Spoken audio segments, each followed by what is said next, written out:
Present. Jon Draper, Tal Rancourt, Present.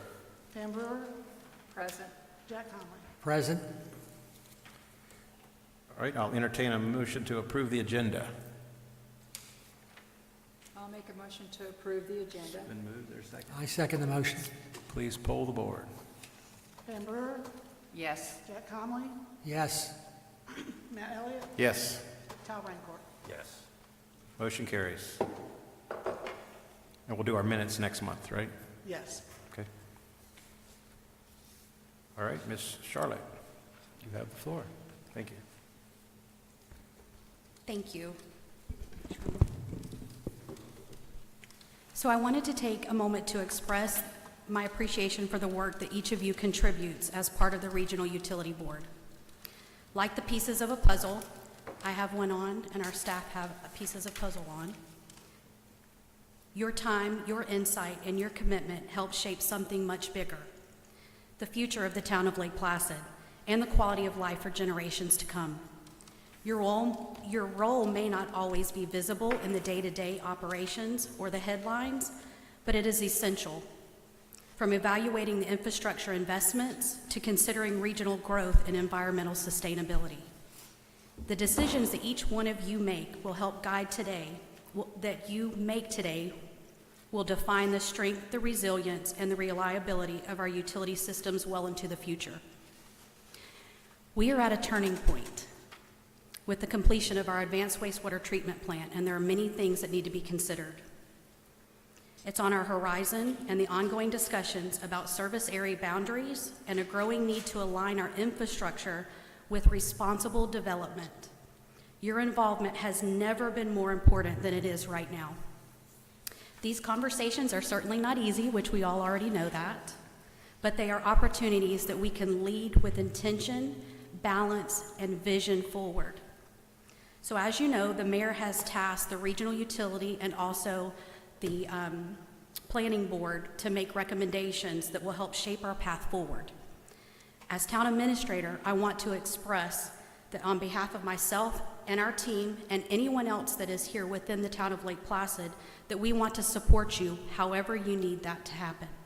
Whether it's data or historical context, whether it's regulatory guidance that guides our decisions that we make, or logistical help, we are committed to being able to provide that information and the tools you need to carry out the decisions that you must make. Slide 2. Thank you, Leanne.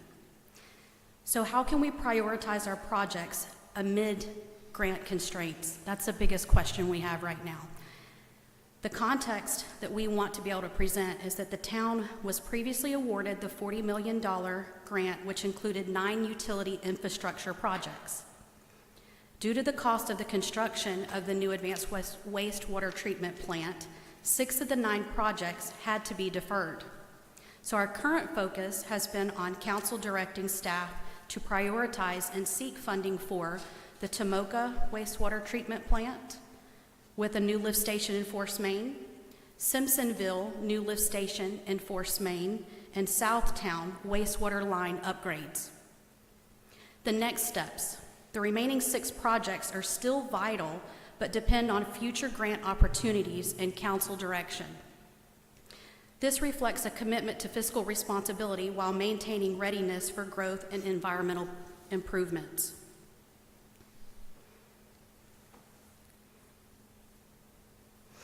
Oh wait, I need to go back one, I apologize. Leanne, am I going forward or backwards?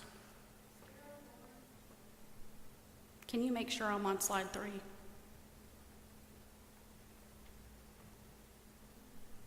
There you go. Go back one. Right there. So the new advanced wastewater treatment plant is the foundation of our system. It's the core infrastructure investment that will allow us to modernize and centralize wastewater treatment. There are environmental benefits that we've all talked about in past, and the plant is located within the Basin Management Action Plan, which is the BMAP area. It directly contributes to improved lake and aquifer health. For regional readiness, this plant will enable us to prepare for long-term growth and regional interconnectivity. that will align us with DEP requirements and their water quality goals. This is important to note because as we continue through this process, you'll hear that I will state that any future grant opportunities will require forced hookups. Any future grants. So we have talked about grant opportunities and that this process would have to come forward through grants, but realistically that's not going to make sense because you're talking, it could be multiple decades down the road.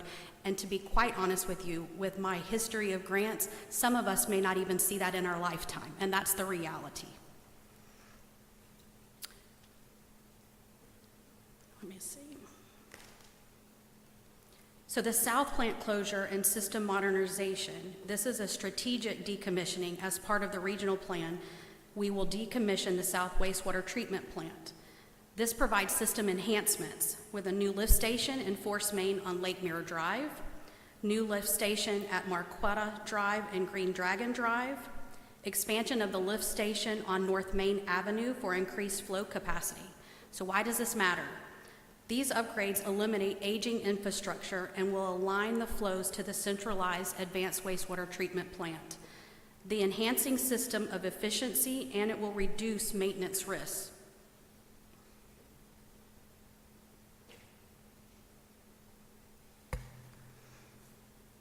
Expanding water access to the Camp and Conference Center was part of the water main extension project.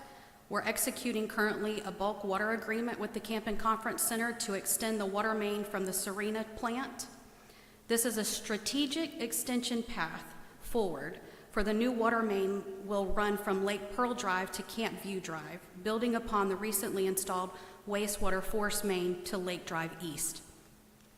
This opens the door for new regional water connections and reinforces utility resiliency, and it will support future annexation and economic development opportunities.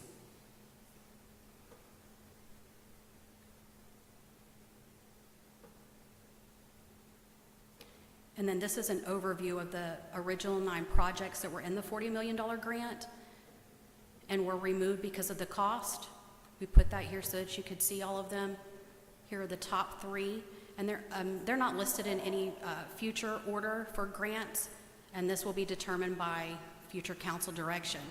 Now, some of the things that we are taking into account is where we have current lines and where we don't have current lines, and how we can get, forgive me for putting it this way, but where's the low-hanging fruit and where we can get the most bang for our buck right now. So mandatory connections play into this because it's a statutory and strategic imperative. Florida Statute 381.00655 supports the town's authority to require mandatory connections to centralized wastewater systems, particularly when septic systems are within 300 feet of an available sewer line. DEP's 2030 septic phase-out goal under the Basin Management Action Plan requires that the decommissioning of aging and polluting septic systems within priority focus areas. Lake Placid is within a designated BMAP area. We have confirmed with the Florida DEP that while the current $40 million grant does not mandate forced connections, as I earlier stated, the original intent of the project was to support septic to sewer conversions and create capacity for the new development, which as we continue forward, and we already know we will have to apply for grants, we are actively doing that at this time, it will bring forced connections to the forefront. Future state or federal grant opportunities, including the SRF, the CWSRF, and Resilient Florida, will require the mandatory connection policies be in order to be eligible to even apply. This is a clear shift in the regulatory expectations for wastewater infrastructure funding. With this comes the utility rate increase. This will be required for sustainability. Florida Rural Water Association is preparing a phased rate study, and while final recommendations are pending, we have some of the preliminary findings, and we do know that rate adjustments will be required for us to move into the next fiscal year. It will help us to cover the costs of operating and maintaining the advanced wastewater treatment facility. It will support future system extensions and regulatory compliance, and it's also going to avoid deferred maintenance and future liabilities. The rate adjustment ensures that we avoid the trap of rate stagnation, which Mr. Warner will be able to talk more about that if you'd like. He has more history in different utility systems and how we can become stagnant, and then we're unable to even upgrade some of the equipment that we need to move forward with upgrading. Underutilization of the advanced wastewater treatment plant capacity. This one is really big. The advanced wastewater treatment plant was designed to treat 1 million gallons per day to serve current and future growth. But without the mandatory connections, it is only treating about 300,000 gallons a day. This means that we are operating on a regional scale facility at only 30% capacity. So we use this term, I use this term because it's easy to understand, but it's like taking the BMW or whatever car it is that you think is one of the most expensive. We want to go Lexus or however you want to do. We're putting it in a garage and we're only taking it out and spinning the wheels every once in a while. But Mr. Warner said, but you've got to build the road that you can get out and test drive it on, or else you can't even get it out of the garage. So what does this mean? It means that we would be financially inefficient. So now we've asked for a $40 million wastewater treatment plant. We've come up with a plan to be able to satisfy our lake quality and also bring more people on, but yet we're not putting the steps into place. So then one puts us on the radar for the state. They're looking at us because now we have committed to doing a task that we're not doing, and there are also requirements that will continue to trickle down that we will be required to enforce. So it's financially inefficient, fixed costs are spread across too few customers, it's operationally limited, reduces our ability to qualify for any expansion grants, and it's contrary to DEP's environmental goals. More homes that stay on septic systems goes against the goals. So without population growth and system connections, the town will not meet the capacity targets required to justify the long-term investment in the advanced wastewater treatment plant. We also have environmental and public health responsibility. This is not just a financial or compliance issue, it's a lake health issue. We are in a sensitive watershed, and failing or aging septic systems are proven contributors to nutrient loading and aquifer vulnerability. Mandatory connections support water quality improvements, public health protection, and a resilient utility that's future ready and grant eligible. Our advanced wastewater treatment plant is being built not just for today's needs, but to serve as a cornerstone of a sustainable utility system for generations to come. To realize that vision, we must align our policies, our rates, and our community responsibility, but it starts with mandatory connections that ensure the success of our investment in this advanced wastewater treatment plant.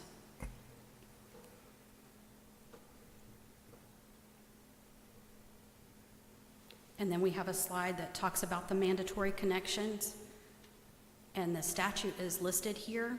We can send this out if you'd like the hyperlink to be able to look at it more in depth yourself. But the mandatory connections are grounded in state law and environmental need. As stated earlier, it's governed by a Florida statute, and it grants authority for the local governments to require connections to centralized sewer systems within the 300 feet of a property when the service is available.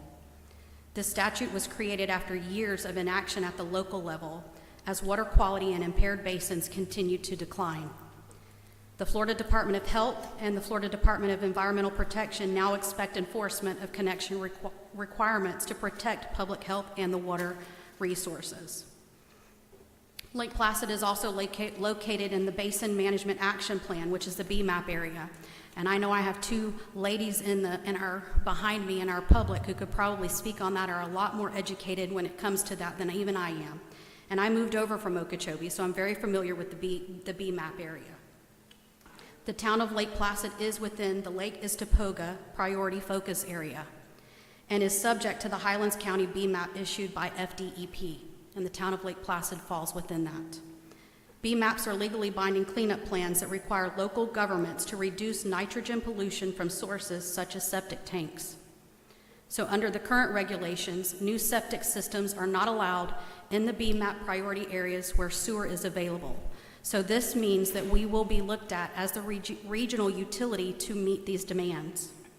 FDEP will not approve permits for new septic tanks.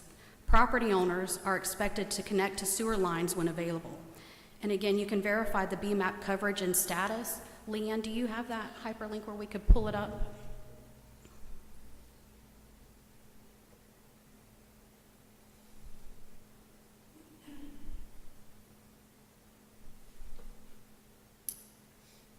If anyone's not familiar with it, this is what it would look like, and this is another one that we can send out. You will see where they have regular meetings. You can go into their meeting minutes and you can read it. There's also areas where if you want to ask specific questions, you can do so as well.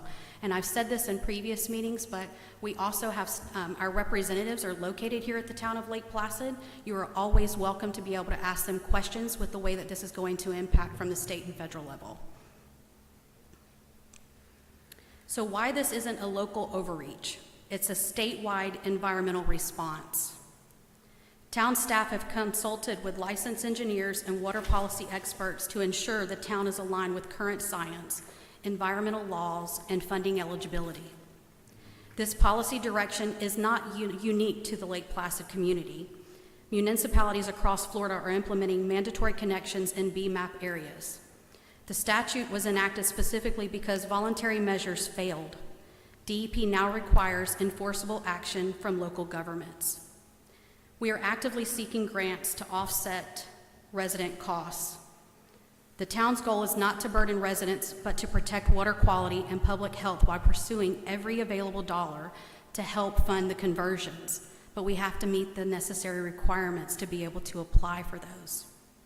State and federal grant programs now reward municipalities that require connections, that provide clear timelines for septic phase out, and implement cost sharing or financial assistance programs for residents who would benefit from that. We are committed to a phased and compassionate approach. Mr. Warner has visited in other locations to discuss how they are making it work, how did they notify their residents, and we are finding some really positive stories where communities got ahead of it. They had really great public relations. They talked with the communities. They explained it in very good detail. Those communities have been very successful. There are other communities who have not, and it shows in the way that it's being handled now. We want to clear the slate and start fresh to be able to take this project forward because we have a responsibility not only as the town, but also as good stewards with public service and providing this to the residents that we have been tasked and we are honored to be able to serve.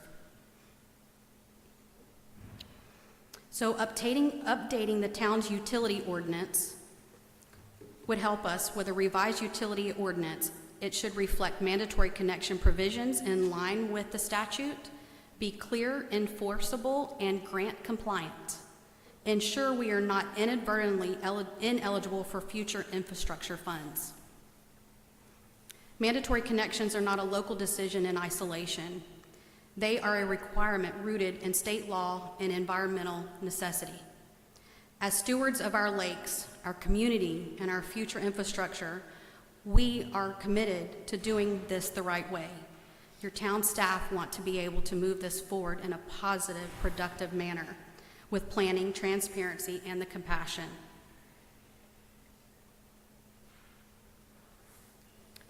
So, overview and path forward. For a strategic utility expansion, a phased, grant-driven approach, the following 9 projects represent key infrastructure priorities to support the town's long-term utility strategy. These projects target both public health outcomes and our environmental goals.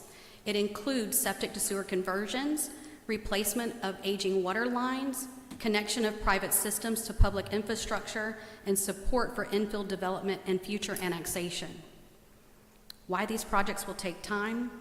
The grant funding structure is very different. We have state or federal that we would be applying for. They require a project to be fully closed out in many cases before we can even apply for another one. This creates a sequential timeline that is it's like doing a juggling act, because sometimes you can only apply for a grant once or twice in one fiscal year. So the detriments of what happens when we miss a deadline because we can't make good decisions or we can't come up with a way to be able to find a solution, then we miss that opportunity, and sometimes it doesn't come back up again for a following year. It's important to note that, because if we're only chasing grants, then again, the likeliness of this coming forward and us meeting the requirements is going to be very slim to none. It's going to take a really long time for it to happen. So how can we have a realistic outlook? Without the additional revenue sources, bonds, mandatory connections, or even public-private partnerships, these projects could span decades, many decades to complete. We also have to keep in mind staff capacity. Administrative oversight, engineering, and compliance monitoring limit the number of simultaneous projects that can be responsibly managed. So how new connections will strengthen the system? Each new utility customer helps distribute the cost of operations and maintenance, bringing in critical reoccurring revenue. This revenue will support any grant matches that we have to have for some of these grants, any of the emergency repairs that will be required, any loan repayments that we may have for like SRF loans, and equipment replacement reserves.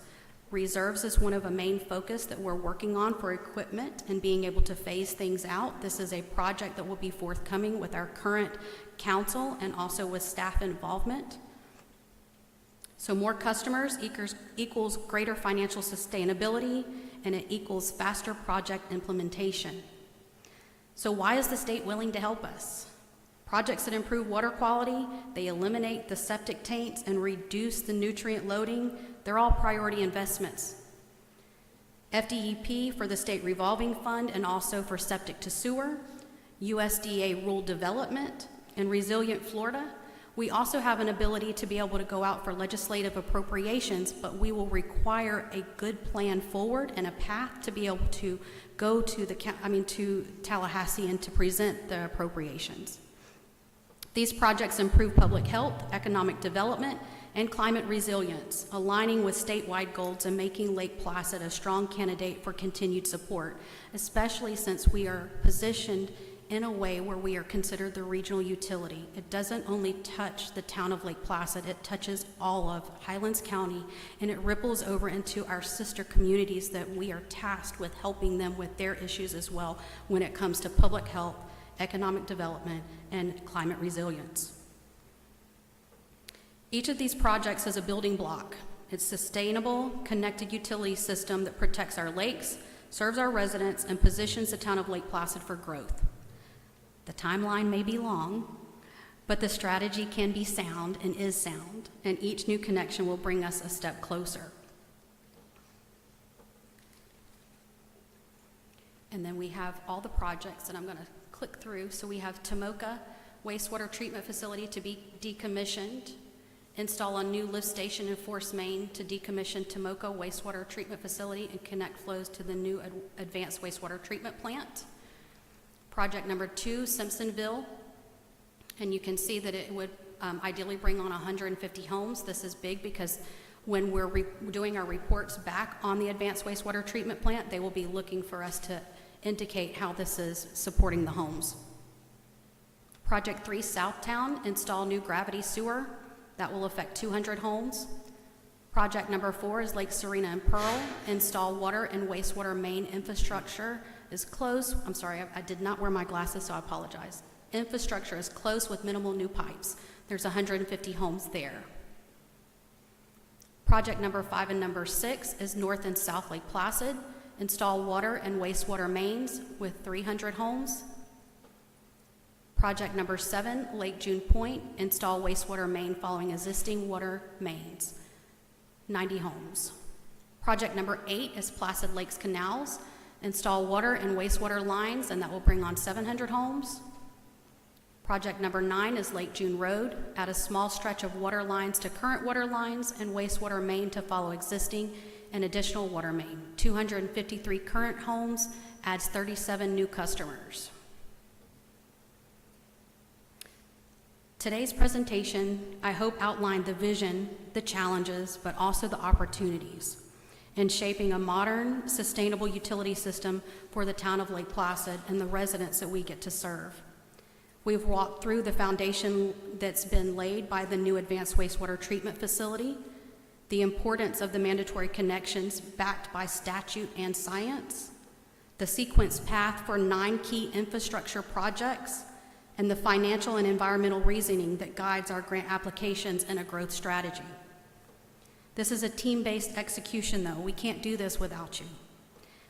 When we say that we really need you, we don't just say that. They're not just words. We can't make decisions, and we can't take it to our council to make recommendations if we're not collaborating, we're not asking the tough questions, we're not finding the solutions that not only serve the residents in the town of Lake Placid, but also the obligation we have to those who utilize our advanced wastewater treatment plant and all of our utility services that we provide. Bert will be available to answer any questions. We also have Leanne, who she is an unsung hero, and you typically know that she is here running the equipment, but I feel that it's important to understand that we have staff who do a lot of different things. She is also our utility compliance coordinator, and so she is very heavily involved in everything utilities, and she could answer questions for you as well. So this is a community-wide effort. Your feedback and ideas are important, they're welcomed, and we're here to serve you as we serve the residents. Thank you. Mr. Warner will be able to answer any questions at this time. Yes. Can you send us, or email us a copy of the last things that she was talking about there so we can see the order of the proposed projects? Because that's different than a little different than what was on the sheet that I had before. I was going to say I can try to back it up too. We can send this all out to you if you want the whole presentation. We can send it to you. Okay. Would that work? Yeah, fine. And Bert, if you want to talk a little bit too, I don't know if they have questions. I would say if I was watching from the public, what made us decide to take this path? Why are we recommending the ones that we are? And then some of the questions I asked too and that we discuss is, how much is it going to cost to run it from here to there?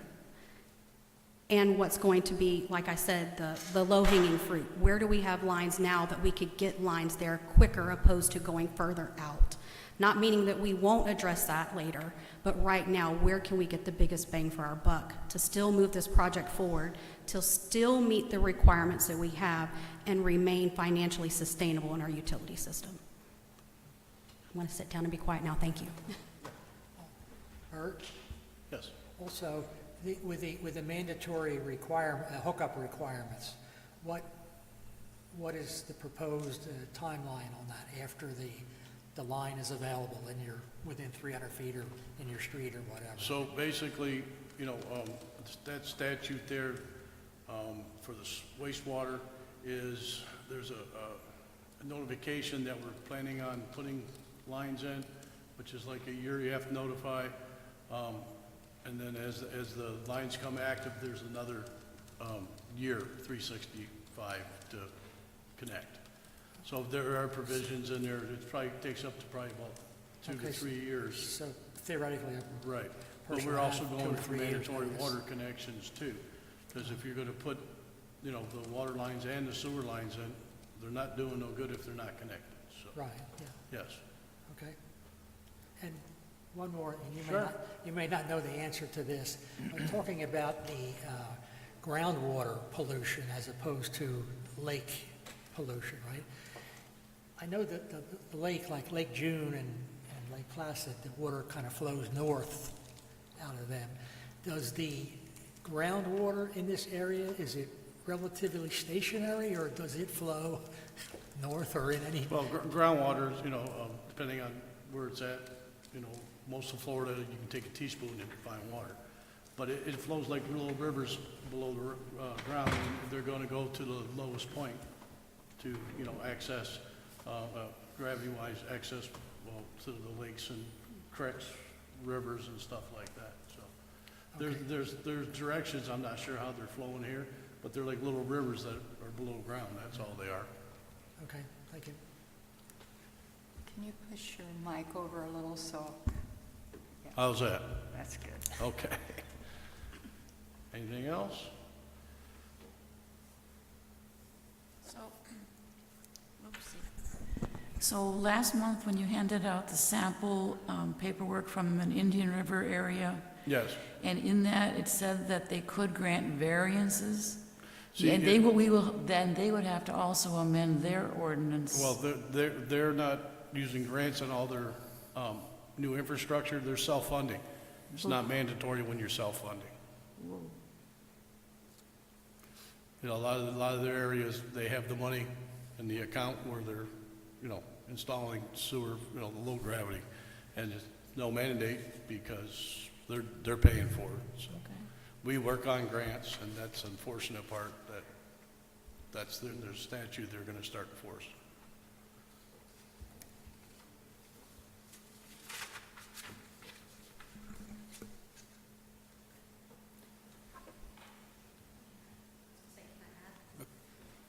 Go ahead. I was going to say, our town attorney is reviewing that with Mr. Warner, and so there's language that they were working on. So we plan to bring back some of that information, and we're also looking at the different scenarios too. What do the grant applications look like? How will that impact the residents? As a regional utility, it also means it's not just our residents. It means it's going to be outside, but it's still within our service boundary. There's a lot of logistics that we'll still need to look at and how that will work out. Yeah, we're going to have to rewrite some of the utility code, so. But that's kind of, Charlotte wanted to give you a basic, where we're kind of going with this. You know, we were directed on the first 3 projects. Other ones were in the list.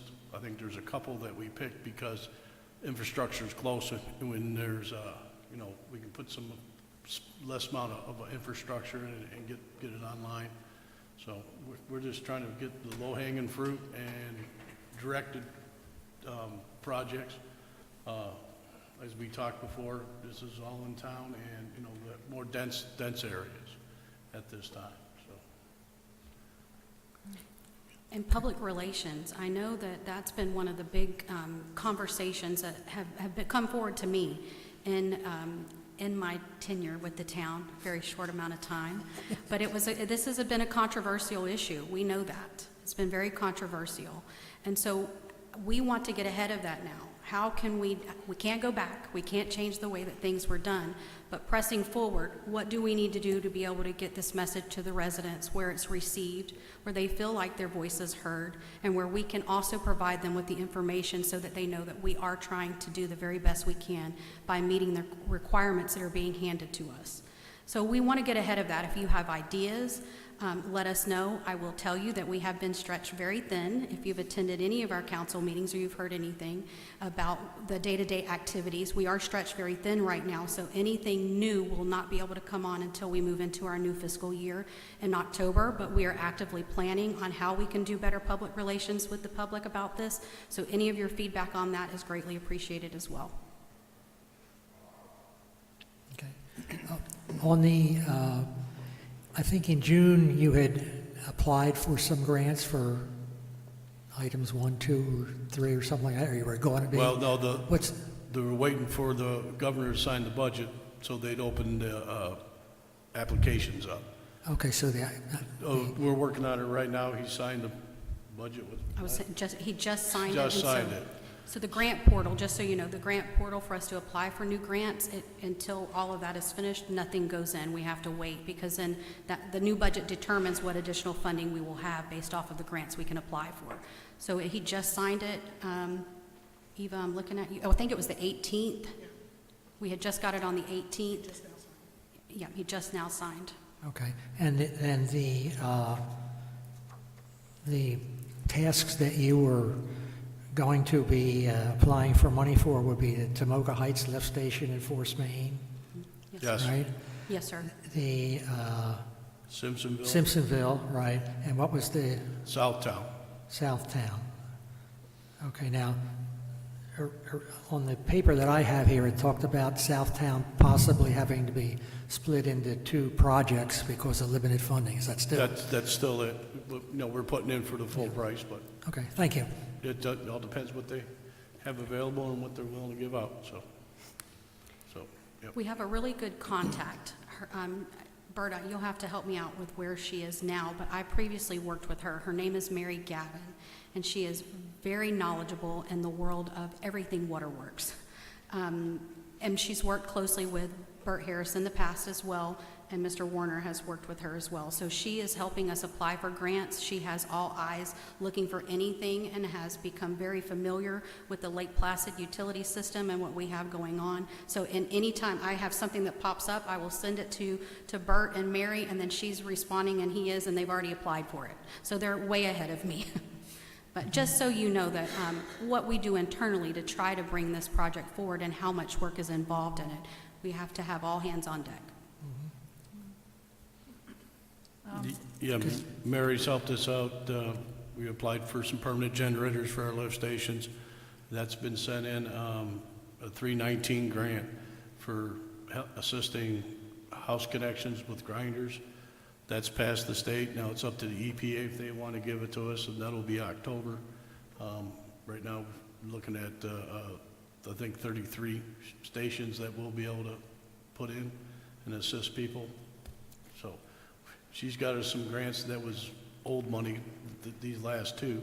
Now she's going after the next fiscal year, so. New money.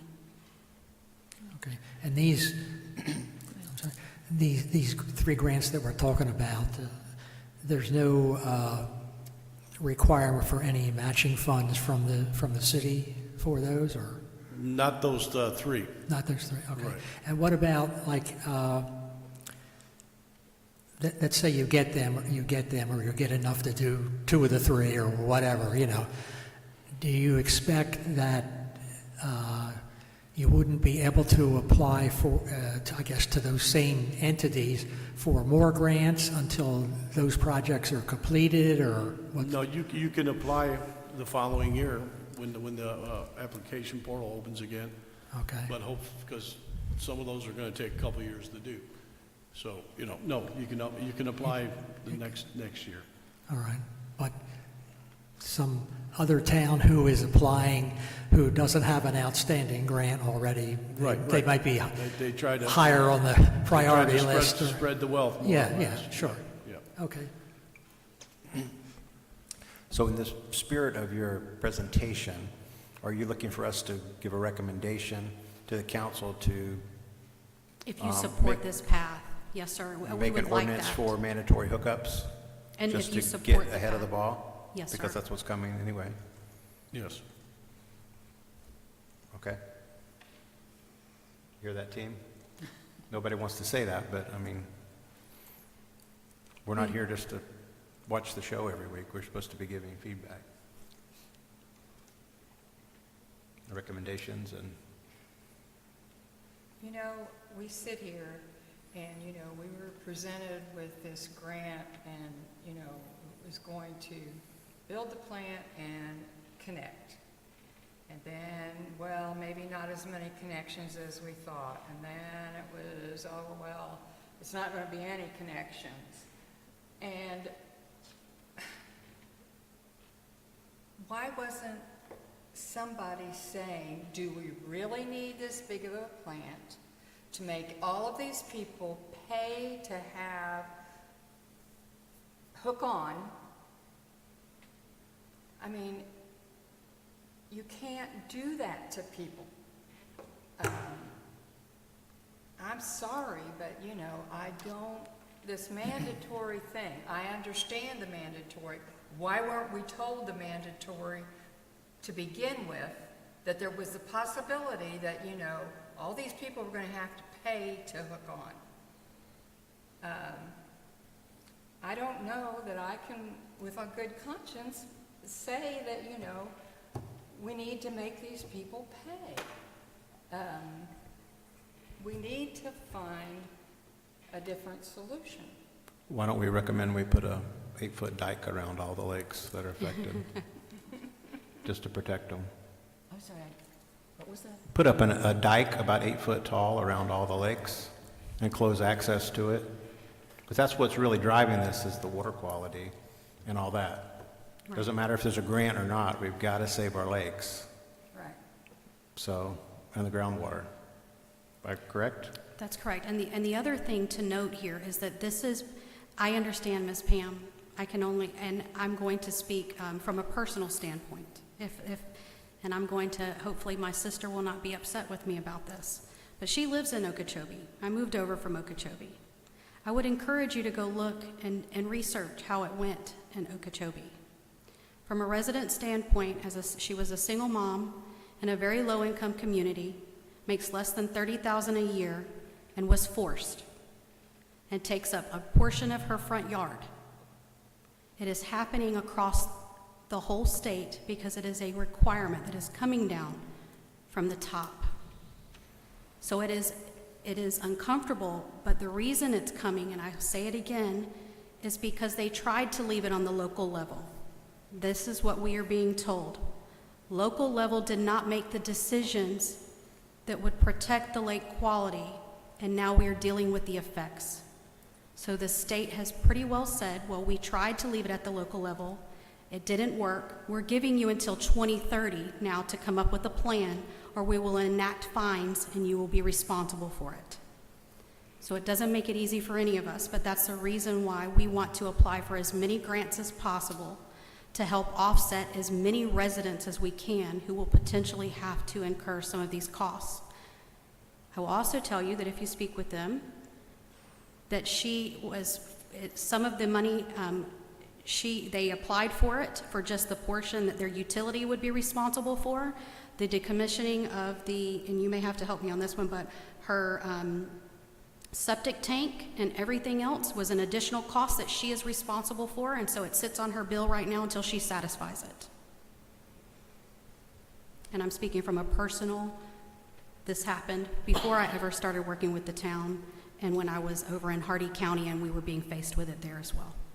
So I say all of that, Ms. Pam, I know it doesn't make it any easier because we're feeling that pressure as well. We care about everyone that this is going to impact. And so our main goal is, one, how can we help offset that for them? And two, we still have to meet the requirements. So how can we do that? That's, my point is we had $40 million given to us. We were supposed to do a plant and pay to hook on. And we spent all that money on the plant. Whose fault is that? Is it the customers that were, hesitant to begin with, but were, going to come along if you, didn't cause them to put money out of pocket? Now they're going to have to put the whole thing out of pocket. I think we need to think about what we can do to make it so they don't have to put the whole thing out of their pocket, that we come up with something, whether it's a tax or something else, so that, we can raise this money. It's just like when you guys decided to go for the reuse program, and they gave you money to install all this pipe for reuse. You didn't stop and think, what are we going to do with it? We really don't need it. We don't have a place to have, use reuse. You didn't have a golf course or anything else to take the water. So you made the nice medians, which they've just tore up. We got to stop making stupid decisions and look at all the consequences before we make a decision. We're going to be held responsible, and therefore, we need to come up with our own plan so that, we are responsible. And they can come and they can complain to us about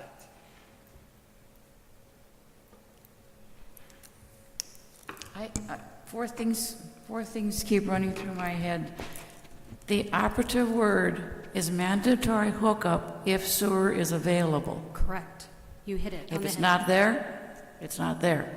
Second thing is, the difference with them is that they were self-funded, so it was not mandatory. Non-mandatory, yes.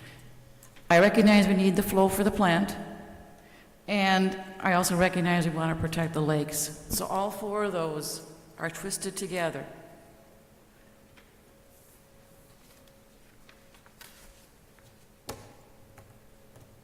So basically, our job is to untwist it. We're trying to untwist it. Yeah, I It's- know. You know, it's something that, it's been done in the past, now we're just trying to move forward and, you know, satisfy the state, satisfy the cleaning of the lakes, usage of the new plant, it's there, now we're gonna have to use it, so we're just trying to figure the best way to move forward with this. So if we don't get a grant, except for not having the flow to the plant and maybe lake issues, we're status quo. We're not in trouble? As long as you're self-funding it, there's no mandatory connections. But it has to be self-funded, and that's the big thing. But do we have to apply for grants? Yes, right now, we are unable to do anything without grants. Okay, but I know we can't be self-funded right now, but is there anything in the law that says we have to apply for a grant? No, So the one option is do nothing. that's And one. then the state comes in and makes you do it. Well, that was my question. If we do nothing and we try, say, I'm trying to be self-funded, you know, and if we do nothing, is do nothing an Not- option? No.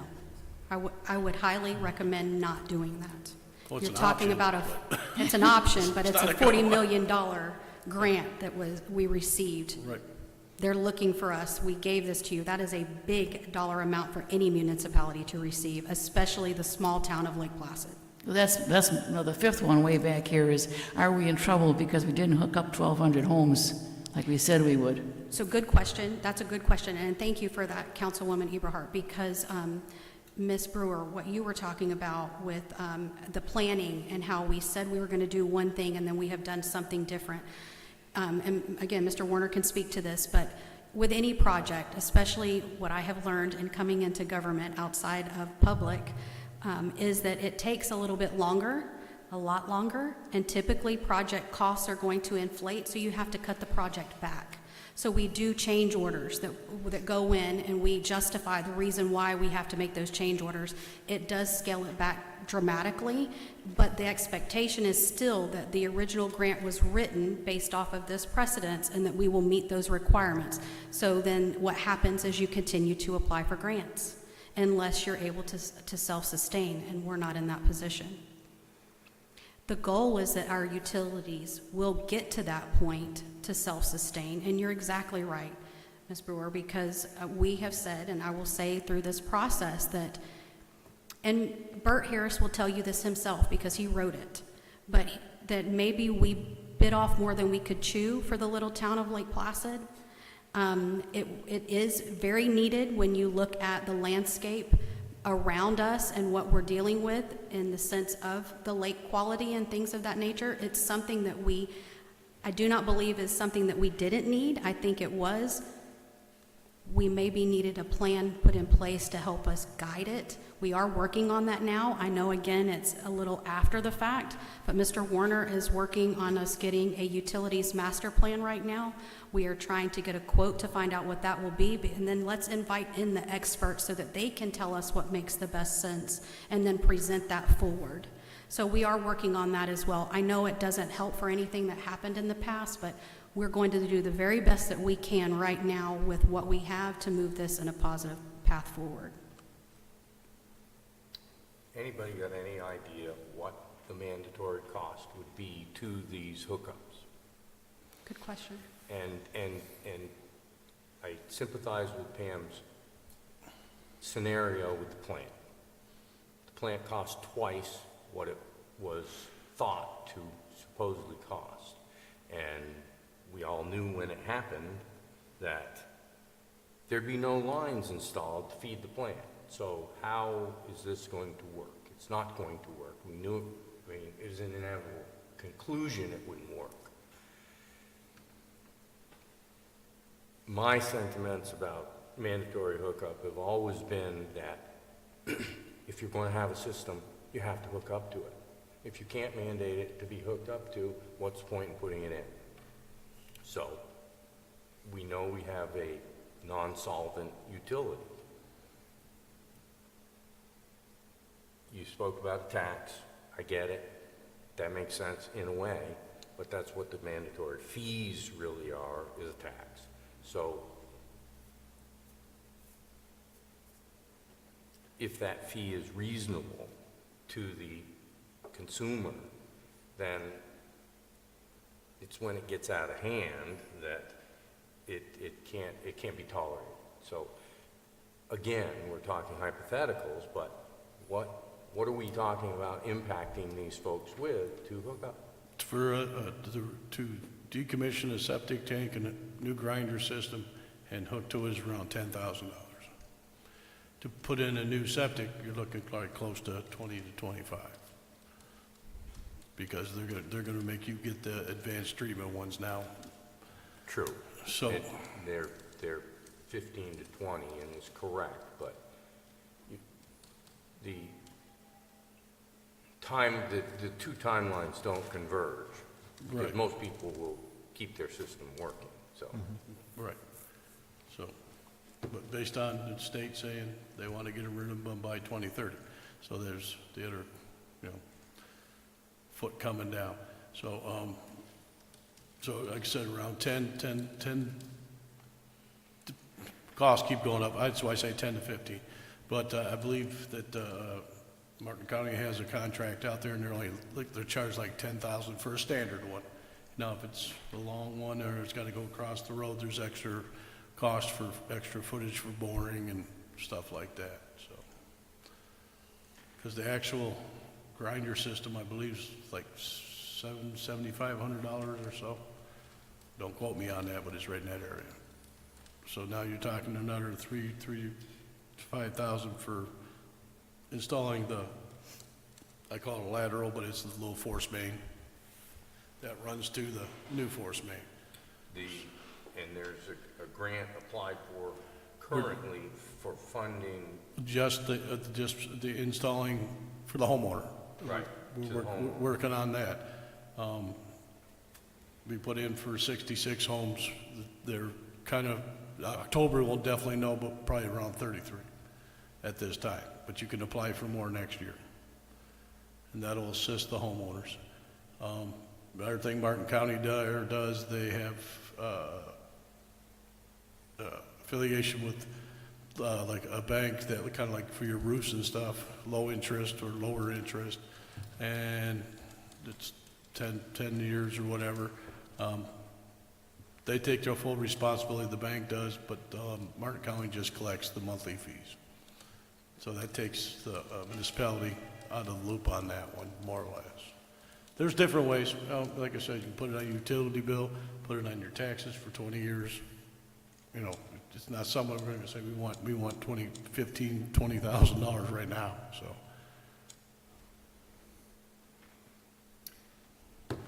They have a year to hook up. 365 days after they're notified the line's in front of their house.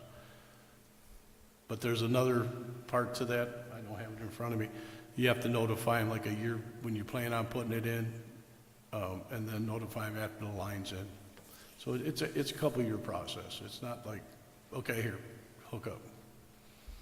It won't be anything that will happen like over the next year, so to speak. This is going to be a process, which is why it's important to look at the timelines, because if we miss grants, then we're going to miss the opportunity for our residents to not have to have those expenses. If this grant is secured for the 66, you said, 66 homes? Oh, it'll be 33 right now. That's what we applied for, was the 66. There's not always a guarantee we'll get that many. There's not a guarantee, but I want to focus on in town. Right. And is there a way to get ahead of the curve with these grants forward? They're probably not going to give you grants if the lines aren't in. Right. They want to see what you do with the last one. They give us to 2029 to install these. So, if we can find the locations and ready to go, and then we could apply then you have a better chance saying, okay, I already used, your grant money and installed these.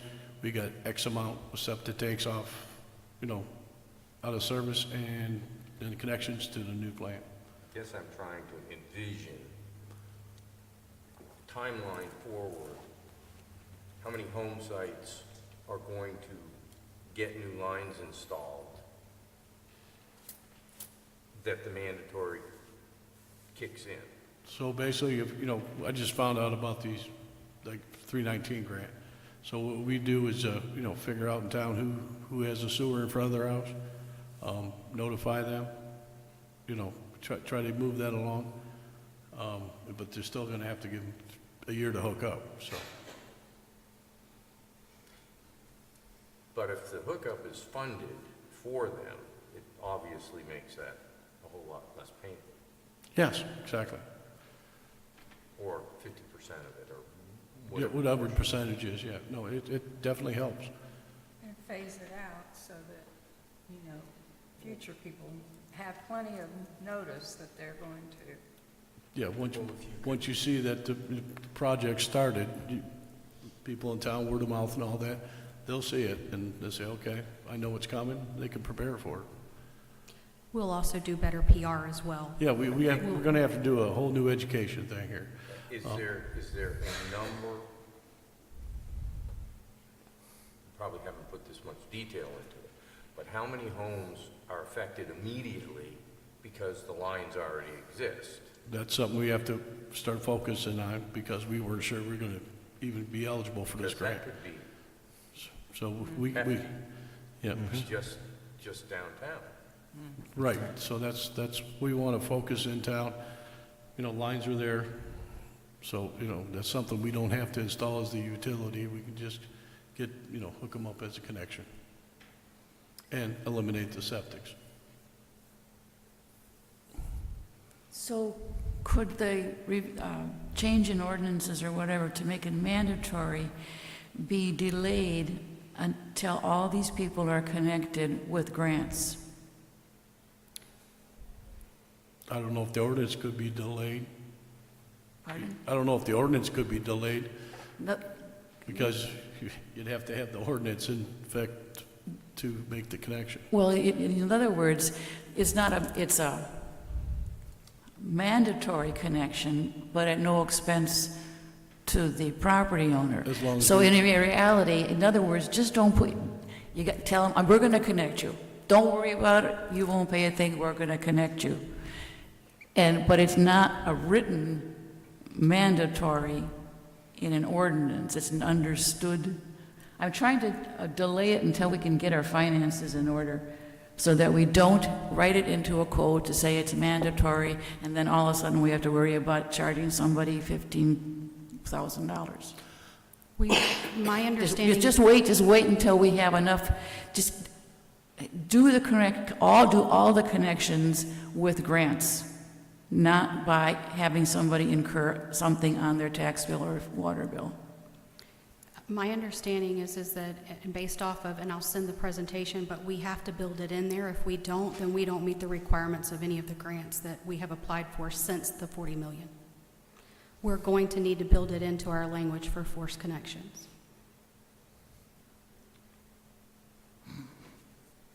I mean, I would, I understand where you're going with it, but it's just, you know, they're gonna start enforcing it. It's always been in there, I guess, the statute, but it was never enforced. It was left up to the municipality. Municipalities didn't enforce it. Now that's coming down that deadline of 2030, they're saying, you want the grant money, you're gonna have to abide by this, make ordinances, et cetera, et cetera. You know, it's a nasty pill to take, but Am I understanding that there is no impact fee inclusive in these numbers to the town for hooking up? It's just the cost of constructing. What I'm hearing. you're talking about new sewer mains?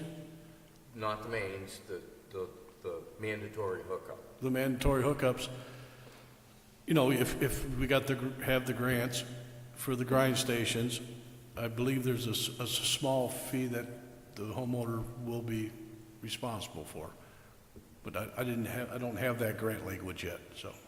But It's not gonna be 100% hookup for the homeowner. no.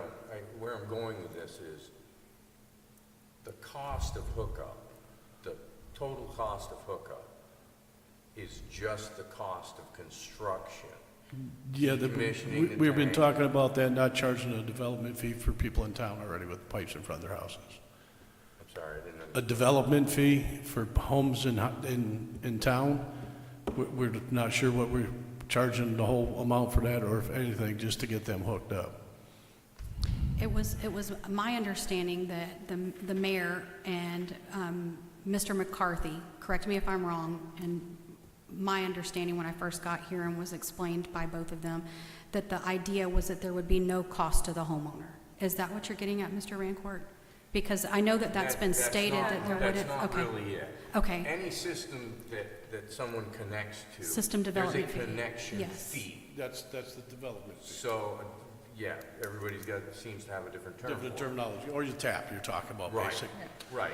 So, in this case, is there a connection fee to those homeowners? They're mandated to connect, and they have to pay for the physical construction of connecting. On the wastewater side, that's ones we're discussing in town, not having a fee.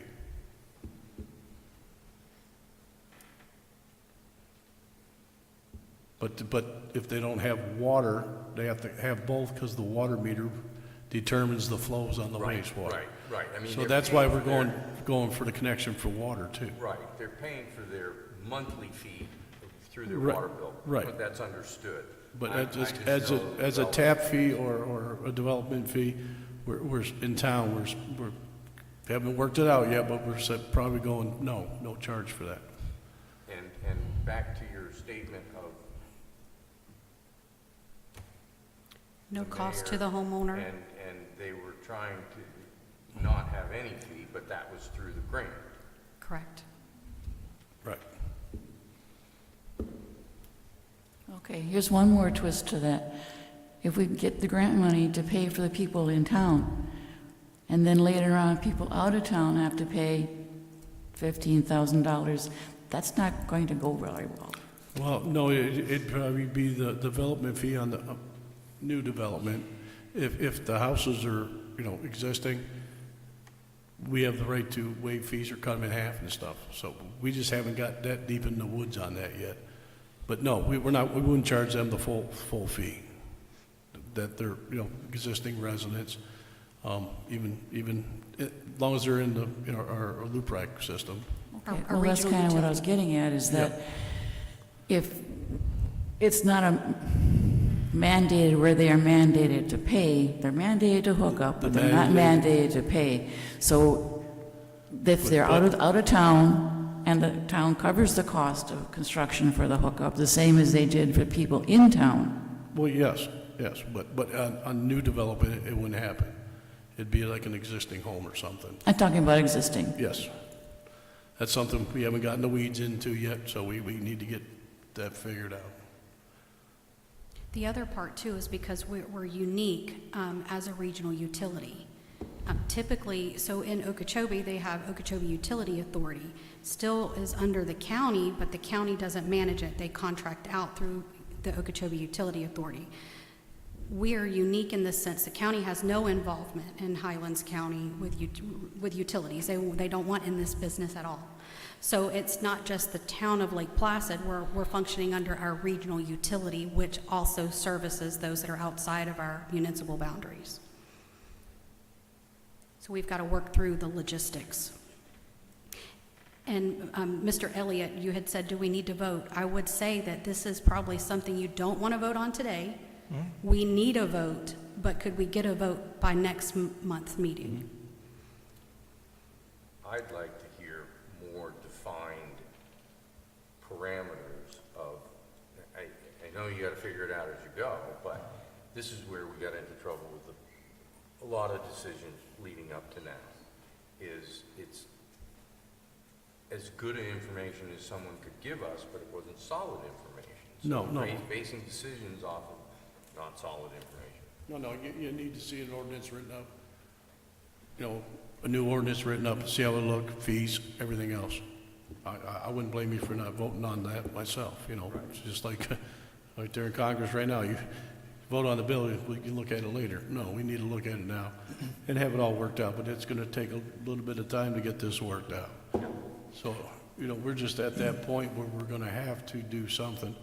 That's, well, Charlotte's here to do the presentation. Like I said, the way we're running right now, it's just, you just got lines in the ground, you're not getting no revenue.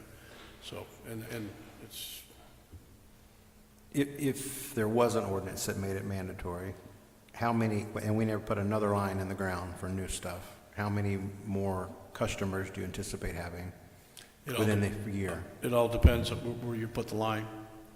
As you I'm see, talking about the lines that are in there that people aren't hooked up, like if it goes, really, they're kind of considered the transmission line, you know, it's just connecting one area to another.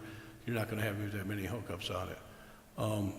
Like you said in the presentation, those homes, Charlotte Ridge, that's how many you're gonna take off. I think Simpsonville was 150 homes. Yeah, I can't remember if they were written down.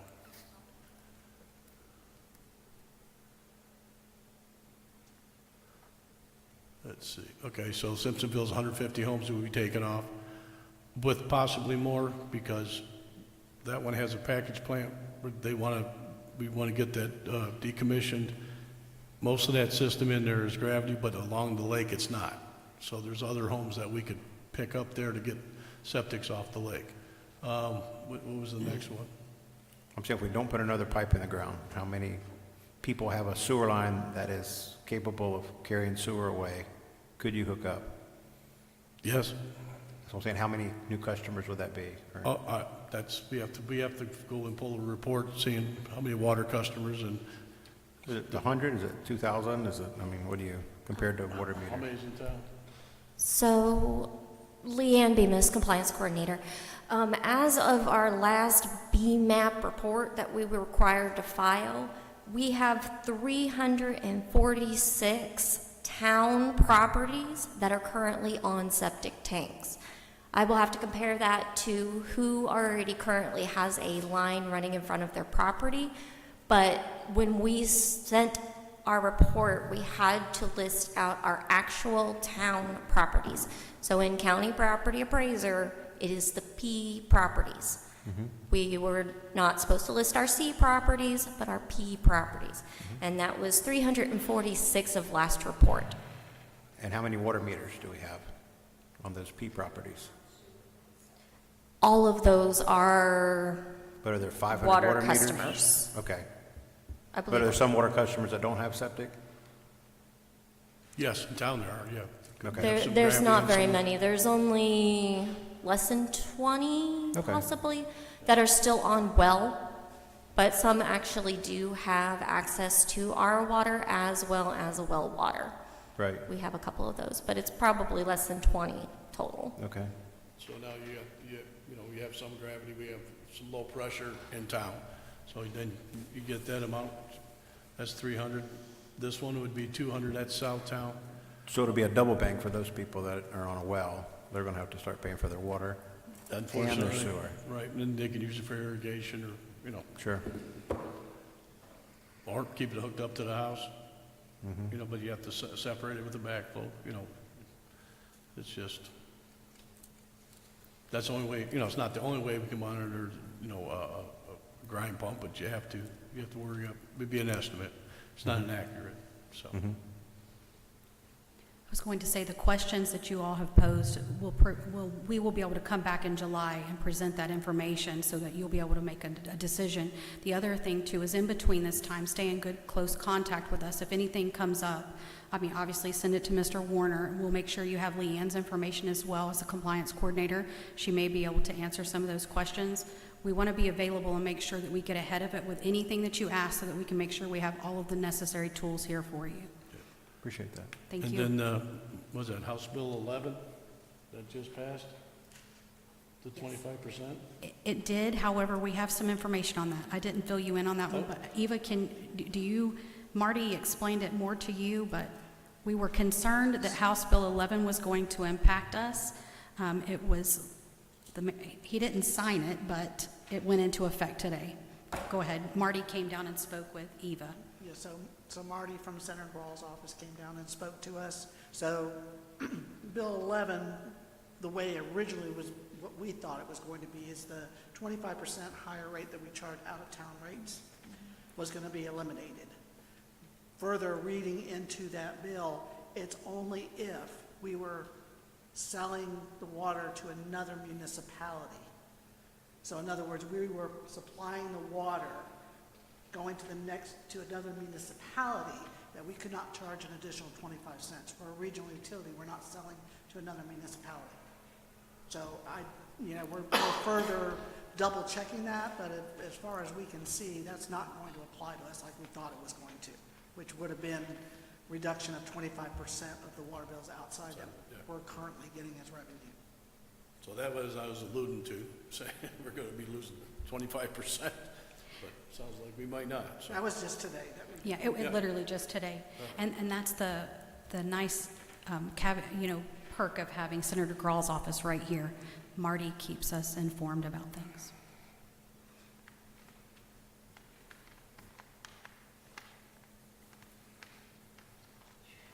So basically, I think with these projects here, we probably can get close to probably 800 to 1,000 off septic that we're applying for right now. So, see, the one from Tomoka is just taking the flows from that wastewater plant and bringing them down. But we'll pick up Simpsonville, that's 200. And then with the option down the road, picking up the houses where that sewer main runs down in front of them, down County Road 17, right down there to the new plant. So, so there is potential there to probably get up to 1,000 or more just with these 3 projects. That will show the state that we're trying. But again, without the mandatory hookups, you can't make people hook up to it. So then now you got a pipe flowing at half its volume or a third of its volume. And then to the plant that's only running 300,000, you might pick up maybe another 100,000 if you're lucky. Charlotte, any input as far as whether we should expand our service boundaries for the regional? For the regional utility? Yes. And in the conversations with staff, we have discussed that we potentially need to stay where we are right now and develop a good plan where we are before we start expanding out of that. However, that doesn't mean if an opportunity presents that we wouldn't consider it because of the situation that we are in with trying to build the utilities. So I think as those developments come forward, we'll need to take it as a case-by-case basis and determine what the feasibility is for the town and how it will help benefit us. Okay. I know we talked about it, but I want to see what your thoughts were on that. So. Yes, sir. Thank you. Okay. How confident are you in the estimates for the project number 1, project number 2, and project number 3, Which estimates? Costs? I'm sorry, yes, cost estimates. I mean, since the...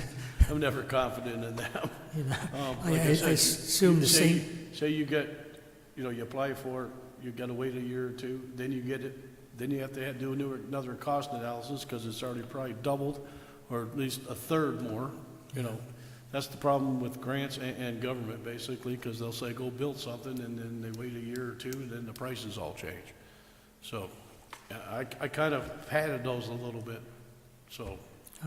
Okay. And But that doesn't mean anything. It just takes one bad, economy going up or down, or supply chain, or, you know what I mean? Right. And so if eventually you get the grant that you've applied for, and then when you go out for bids and you find out, like the treatment plant, let's just say it's double these prices. Right. You could still cut back and only do 2 of the 3 or whatever and Exactly. not lose the grant. Right. You just do what you can, you try to get the most bang for the buck, so. Okay. And unfortunately, that's, probably 20 years ago, the market was pretty more stable, so you got a quote 2 years ago, it was pretty close 2 years later, but not no more. Ever since COVID, everything's gone nuts.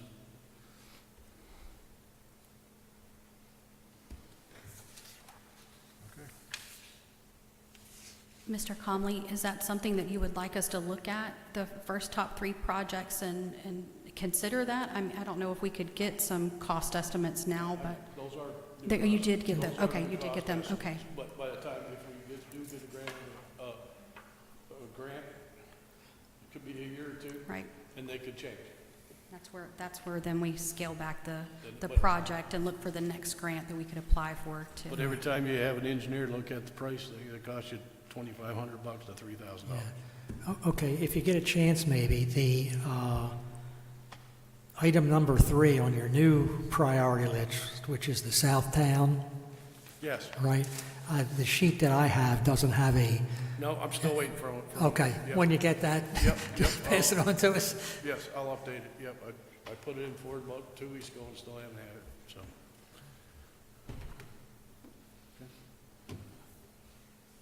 Any other thoughts?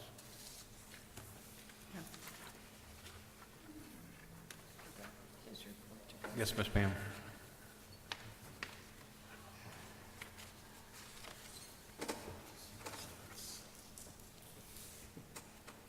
Pam Pinterest, 12373 Lost Lake Drive, Lake Placid. So to answer Mrs. Brewer's question about the town applying and whether it's mandated or not, when the town applied for the $40 million grant, they never thought they were going to get it. They applied, it wasn't mandatory. Then House Bill 1379 passed July 1st, 2023. It became mandatory through a staged approach, different, timelines. So we are in a little bit of a pickle. I think if we knew the prices now and how much it would cost, I don't think the town would we didn't have the staff, the resources, the bank account to undertake this. But you've got it now, and I don't think there's any going back. So how do you go forward? Mr. Chairman, can I take just a little time for clarification? Okay, so Project 1 is the Tomoka. So it's decommissioning. This is a grant, a priority grant. So it's decommissioning their sewer plant. No, it's ours. Yeah, I mean the town sewer plant. And I guess there's a force main that's already there. No, they got to put a lift station and a force main to bring the flows down to the new plant. So that it needs a lift station and force main. And then I know that's not your concern, but Tomoka isn't in the town limits. So, and I know we need to stay focused on utilities, but then your priority for the town and utilities is an area, I know they're current customers, but they're not in your town limits paying town taxes. So just something in the back of your mind. 2 is Simpsonville. They're not in a consent order with DEP, but I think their wastewater treatment plant. They are in a consent order. So the Simpsonville number 2 project, they're in a consent order with DEP. They have issues. So is it in the town limits? I don't know. But that's something now. I guess with that one, it's like, why would the town be paying for this? They're in a consent order with DEP. I don't know if they're in the town limits or not. Do they have central water from the town currently? They do have, okay, central water. So would this grant be paying for the decommissioning of their plant? No, just the building of the lift station and the force main. Lift station, okay, enforcement. But it comes back to if the council or this committee decides to move forward to mandatory hookups, which I think you're going to have to with certain rules and restrictions and incentives. All this, it looks like to me from not an outsider, but all these people that haven't been haven't been a part of the bigger picture, although they were on the original 40 million area, but it tied into the Lake June Point, Lake June, part of this big picture. Therefore, it made it a good plan to hit this area as you did this other area over here. So just in the back of your head, you need to, I think, consider that. With Southtown, I think you already have the engineering done on Southtown, so you don't have with other areas. But do they have force mains in Southtown? They designed it for gravity. Okay, so I just learned, so force mains, So that's something. you don't have, if that's for low pressure and then gravity. That's something I'm trying to check into. It'd be cheaper to probably put in the low pressure. Okay, but there's not a line currently there so that if we got or if they wanted to hook up, that they could just hook up right now. Right, lift station's right So there. that's something that would be included. And then with Southtown, I'm not saying every single home, but the county is doing that Central Florida Region Planning Council, the 2050 ear comp plans. They've done a housing element, and it breaks down the town limits, the poverty rate, medium income, and within the town, I think it's 47%, 50% of the homes in the town of Lake Placid are rentals. And in Southtown, you've got a lot of low-income housing, migrant housing. So with that, it may be the perfect location. It may be everything may be ready to go. You got the engineering. It comes back to you can talk about the ability to pay for something over 20 years. Even if you gave it to them for free, you're adding a cost onto them.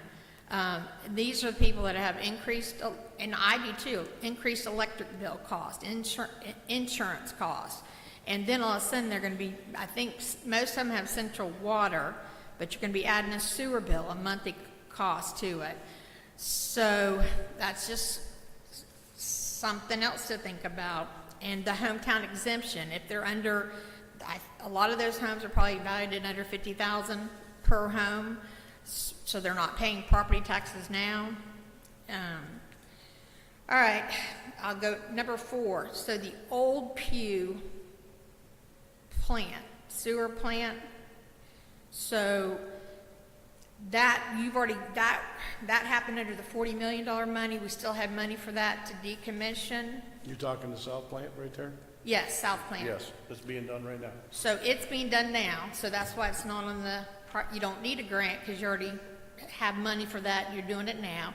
And then that included the line from that South Plant under Highway 27 along Lake Mirror Drive, and it ties into Lake Drive East. Correct. Right. So, so it's already going to be paid for, decommissioning the plant. The force mains are in the ground. You call them force mains? Are in the ground, but you don't have any money for the actual septic to sewer hookup. No. For each homes. So early this year, the town thought they had $2.5 million in a federal grant to pay for Lake Mirror Drive for actually the hookups. And then that got axed this year. Right, the water side got axed out. So that was only a water grant at the federal level. I didn't know that. Well, okay. I'm not sure if they had a grant for that, but that was the plan. It was a $7.5 million grant originally, then it got to $250 and it made it all the way up, and then state appropriation, and then, but it got I axed. believe that was the federal. Oh, that It was federal, it was definitely federal. earmarked, yes, that. So, but that was, I think, it was for sewer, I'm pretty sure. My point being, so on this, that was gonna be your number 1 thing for septic to sewer, and now it's not on the list at all, like priority areas. When I look at this, I'm not being objective in that you've got lake homes that probably can afford this. I'm not saying that's a way that you base your decision on, but like if you were to go to Highway Park, Southtown, can people afford the system, even if it's the right thing for the lakes? It's the right thing, it's the fair thing. Can people actually afford to hook up? But Lake Mirror Drive, I thought that was gonna be one of the priority areas. I'm gonna try to wrap it up. But I would just say, some people, it doesn't matter if you give them the 5, 10, 20 years to pay something. If they can't afford it, they can't. Some people, it'll just be like, they won't like it, but then, they'll go ahead and do it. It's just one of those things. Number 9 on the list was the Lake June Road. And again, it's something to where they've got central water, they're on the lake. That means they probably can afford it. So, whether this is fair or objective or not, the town, the utility department, it needs paying customers. And so that's just something to think of.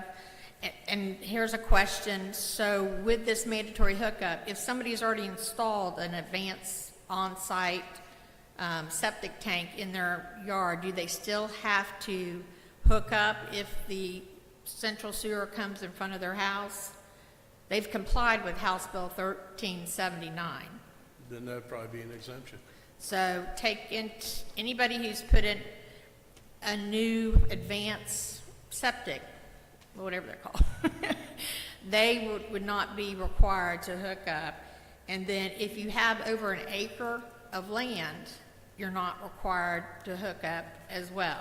I'm not trying to poke holes in this or anything, but y'all, you know, you need the facts moving forward. What are the facts? What is this, you know, and y'all can't know a lot of these things, like why did they only ask for 40 million? They should have known it cost 80 million. Back at the time, the town staff at the time did the best they could to help the lakes. This wasn't like money for growth or development. This was purely, let's get the town on sewer. And the whole issue with the low pressure didn't even become an issue until the money ran dry. Some areas have to have low pressure, you know, and some gravity is the best. But then when you do dollar to dollar, it was like, oh, we're going with a less expensive route.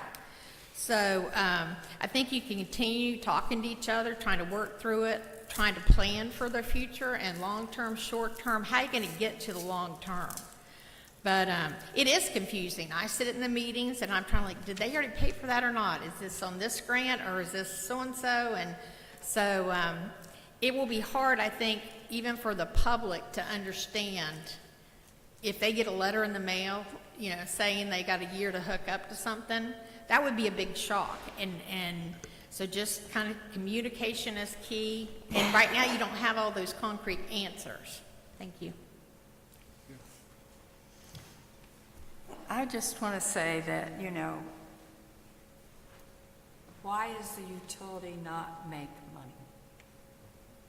You have the ability to raise your rates to where you need to be to have funds for future maintenance so that you don't have a pump that sits for a year not working. Oh, I understand that completely, but it wasn't done in the past, or it wasn't rate study charged properly. That's why we're having Florida Rural Water do this one, and that's what is working on it, trying to get it right. Those should be done every few years, just to evaluate your assets and see where you're at. If we can work together to get this utility making money, That's the plan so we we're don't trying to work on. always depend on grants, we can go ahead and do the project, apply for the grant, and if we get the money, fine. That's Exactly. wonderful. And that's the way all my places I've worked, that's the way it's been. They never depended on grants. You know, they'd take one once in a while, but everything was self-funded. But unfortunately, we're not in that position here at this time. Hopefully, we can get there. I mean, when I was reading that report that Florida Rural Water did, all of the broken things and valves not turning and not being exercised and all the things that were going on makes no sense. Yeah, so it seemed to me they were focusing on the new plant and, you know, infrastructure's in the ground. If it's not leaking or where it needs to be used or turned, no one pays attention to it. You know, that's everywhere I've come from. I kept up on maintenance And because all it these- costs you less to keep up on maintenance than leave it go and then it blows apart and it's going to cost you 3 times as much. all these different rates. Does it really cost 23% more or 25% more to ship water out of town than it does to ship it in town or treat it or anything else? No, it doesn't. No, but that's how the ordinance was This set is up. your utility, you should have a special rate, and that's it, and it applies to everybody, and, you know, everybody pays. And you keep the bills so that everybody can afford. If you spread it out over all of your customers, instead of having this pay so much and this pay so much, that makes no sense. That's just my opinion. Can I make a few comments? I was going to say that Florida Rural Water will be coming and they'll present to council on the report. They'll be available to answer any of those questions whenever that comes up. We did have to postpone it. As I said earlier, we thought we had a good plan. However, when we sat down and we spoke with them, there was some inconsistency in the rates that were passed by council and were approved and what actually were enacted.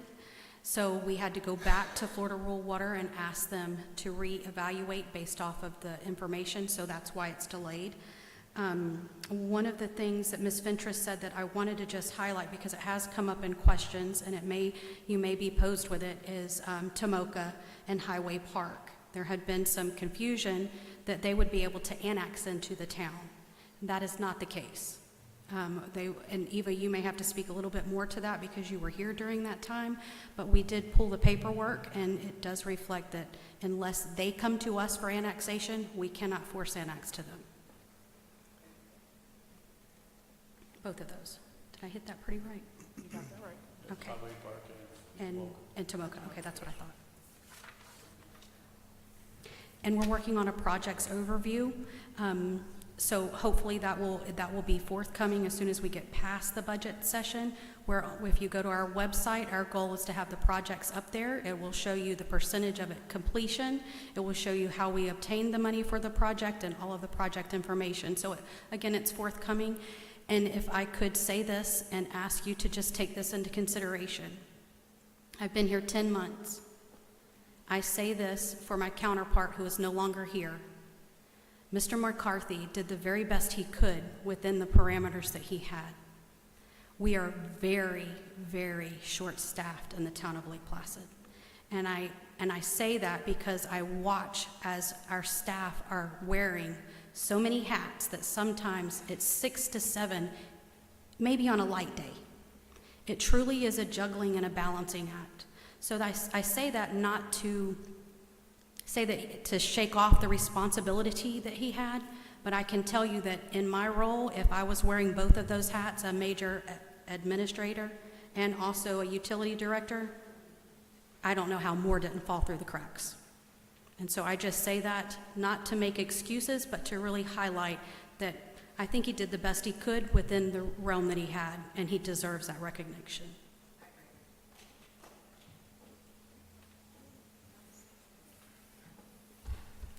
Give your report. We can. If we're through. I think we're through.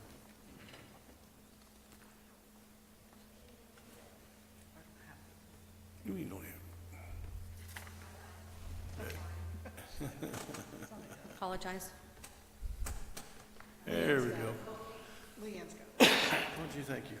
Just what I always We'll wanted. have a recommendation next month, right? I think you promised, right?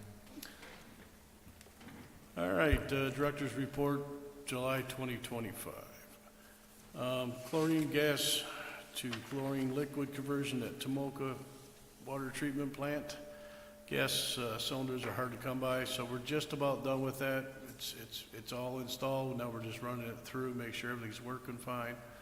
I'll update you on that, and then we have to change our permit with DEP.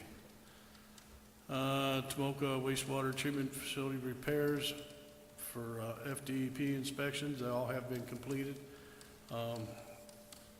Satisfied DEP, so that's up and running at full capacity with repairs.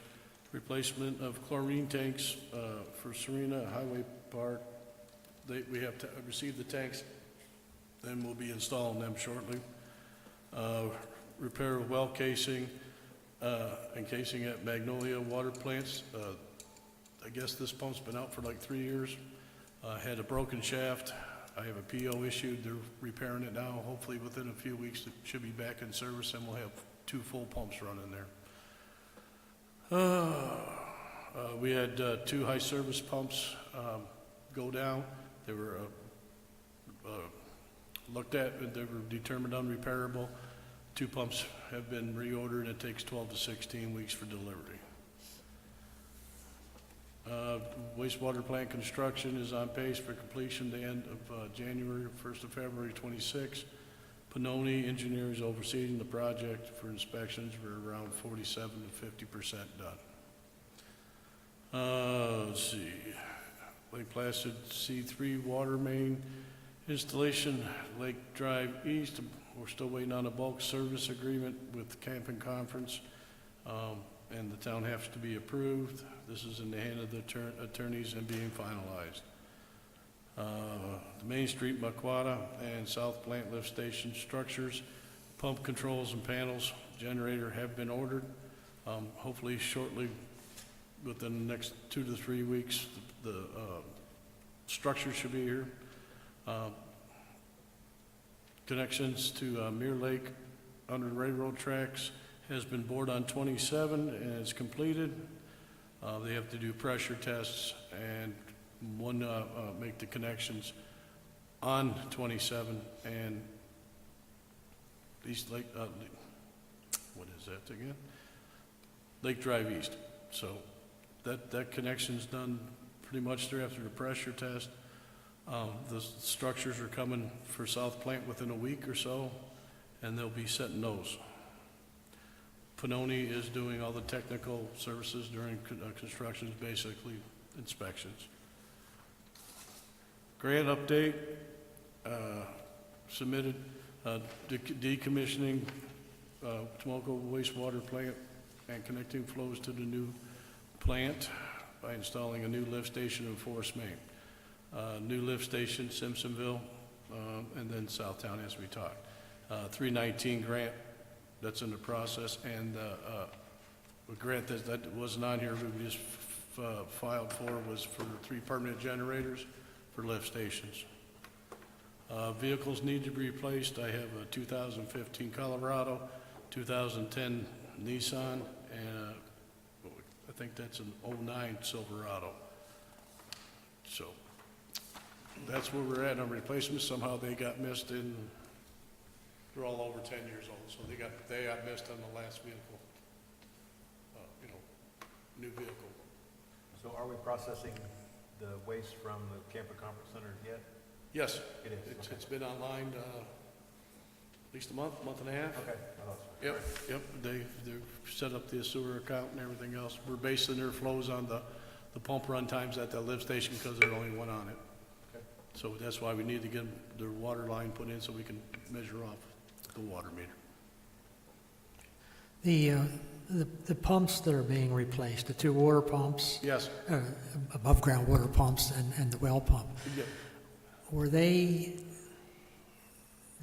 did they get into that condition because they were so old, or Either because so there was old deferred that- maintenance, or It was not so enough old and money to They maintain got them? rebuilt too many times. They're just old and wore out, so, Okay. yeah. The well, that shaft broke, so I'm not sure. I know they put a new motor on, I was told, and when they turned it on, they broke the shaft. So I've already had the company come out. They were estimating $100,000. I'm pulling it, putting it back in, and repairs under 20. So we're getting that back online here. And this plant was built like back in the 1960s or so, is that? It's possible. I'm not sure of the dates on these ones. Okay. And there's a problem with the well at the cemetery too? Did I hear that? I think it's just for irrigation at the cemetery. The only ones we have is Highway Park, Magnolia, the one off East Lake Drive down that way. Serena, thank you, and Tomoko. That's our only water plants we have. Thank you. All right. Anything else from the public floor? Okay. Hopefully we'll have something for you next month in August. You said July, but we're already in July. Okay. Okay, meeting adjourned then. Thank you. Thank you, everybody. We're supposed to open these now?